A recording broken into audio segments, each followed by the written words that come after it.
હરે Krishna. કૃષ્ણાસ cuisine ગુજરાતીમાં આપનું હાર્દિક સ્વાગત કરું છું.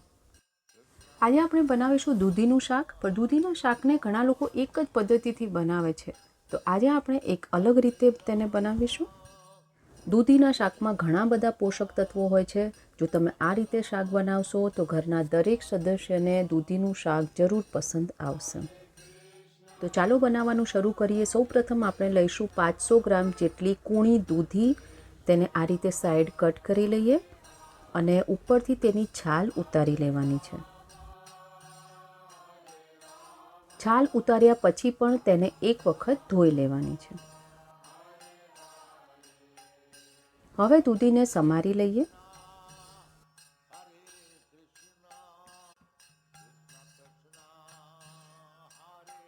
આ રીતે તેના નાના નાના પીસીસ કટ કરી લેવાના છે.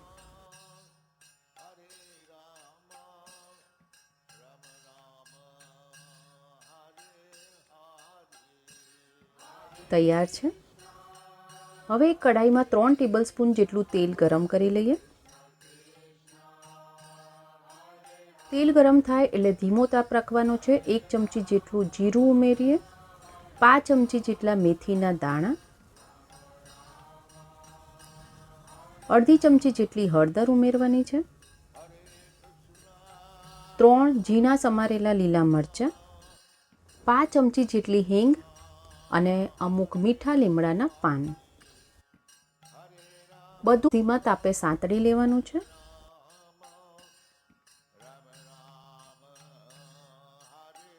સમારીને રાખેલ દૂધી તેમાં ઉમેરી દઈએ. સ્વાદ મુજબ મીઠું ઉમેરવાનું છે અને બધું સરસ રીતે મિક્સ કરી લઈએ.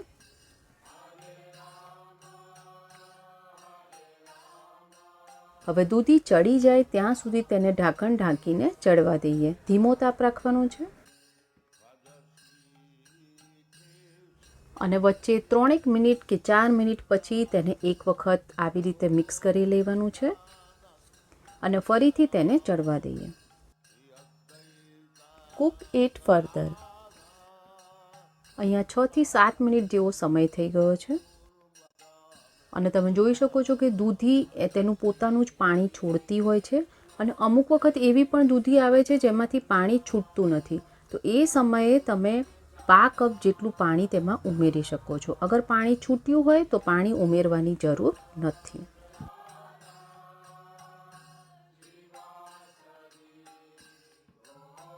હવે તેને ચડવા દઈએ.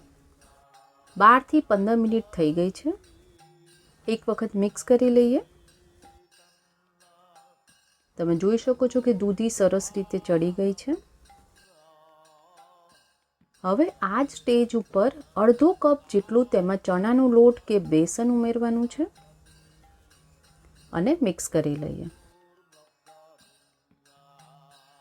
દૂધીમાં જે પાણી છૂટ્યું હતું તેમાં જ આ લોટ જે છે એ સરસ રીતે ચડી જશે.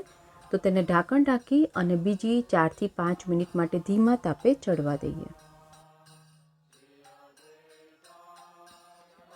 અહીંયા 5 મિનિટ જેટલો સમય થઈ ગયો છે અને તમે જોઈ શકો છો કે ચણાનો લોટ જે છે એ સરસ રીતે દૂધીમાં મિક્સ થઈ ગયો છે.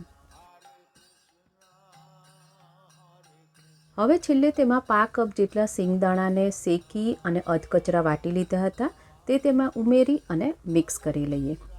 દૂધીનું શાક જે છે એકદમ પોચું હોય છે તો સિંગદાણા તેમાં એક ક્રંચ આપશે.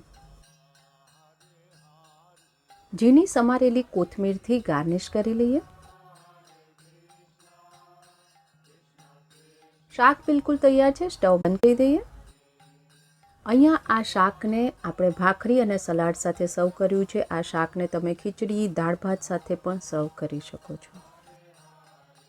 તુલસી પત્ર પધરાવી અને ઠાકોરજીને ભોગ અર્પણ કરીએ. ઠાકોરજીને ભોગ લગાવી દીધેલ છે. જો તમને આ બધી જ પ્રસાદની રેસિપીઝ પસંદ આવતી હોય તો લાઇક, શેર, સબસ્ક્રાઈબ કરો અને બાજુમાં આપેલ બેલ આઇકોન પર ક્લિક કરો જેથી પ્રસાદની રેસિપીઝ તમને મળતી રહે. આવો સાથે મળીને જપીએ હરે કૃષ્ણ, કૃષ્ણ કૃષ્ણ હરે હરે, હરે રામ, રામ રામ, હરે હરે.